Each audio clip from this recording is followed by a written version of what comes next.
This is Sridhar Kadari, senior journalist, managing editor, V media news. Polymer industries అధినేతగా సాధించిన విజయాలేంటి, వాటి గొప్పతనం ఏంటి అనేది డి శ్రీనివాస్ రెడ్డి గారు ఉన్నారు. ఆయన అడిగి మరిన్ని వివరాలు తెలుసుకుందాం.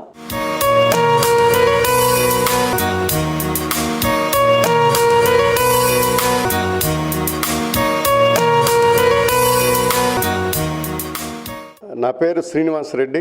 నేను పాలిమర్ ఇండస్ట్రీస్ ఇండియా లిమిటెడ్ యొక్క ఎండి అండ్ చైర్మన్ కూడాను. నేను ఇండస్ట్రీ లైన్లోకి వచ్చి గత 30 సంవత్సరాల నుంచి కూడా ఇక్కడే ఉన్నాను, చర్లపల్లిలోను. ఎవరైతే బిజినెస్లోకి వస్తారో, ఒక ఇండస్ట్రియలిస్ట్ అవ్వాలనుకుంటాడో, ఇది కాంపిటీషన్ ప్రపంచం. ఇందులో ఒడిదుడుకులు అనేవి ఎక్కువ ఉంటాయి. ఎంతో జాగ్రత్త, ఎంతో మెలకువలతో ఉంటే తప్పితే బిజినెస్ చేయటం అనేది పాసిబిలిటీ కాదు.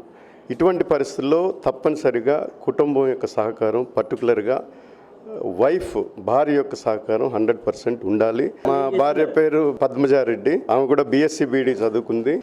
నాకున్న అదృష్టం ఏంటంటే మా అత్తమామలు కూడా చదువుకున్న వాళ్ళు కూడా మంచిగా నన్ను అభిమానంతో చూసుకోబట్టి, ఆ మంచితనం అనేది మా భార్యకు వాళ్ళు అలవాటు చేయబట్టి, ఆమె నేను ఇంట్లో టైం ఇచ్చినా ఇవ్వకపోయినా, టైంకి వెళ్ళినా వెళ్ళకపోయినా, పిల్లల్ని చూసుకుంటూ ఫస్ట్ నన్ను చూసుకుంటూ పిల్లల్ని చూసుకుంటూ ఆమె కుటుంబం నిలుపుకుంటూ రావటం అనేది చాలా గొప్ప విషయం. నా జీవితంలో మరపురాని విషయం ఏంటంటే, నేను నా మ్యారేజ్ అయిన తర్వాత మా భార్య మంచి నాకు అనుకూలంగా నడుచుకోబట్టే నేను ఈరోజు ఈ స్థితికి వచ్చినాను. ఈ లెవెల్లో ఉండి నలుగురికి ఉపయోగపడగలుగుతున్నాను అనేది మాత్రం మీ అందరికి కూడా తెలియజేస్తాను.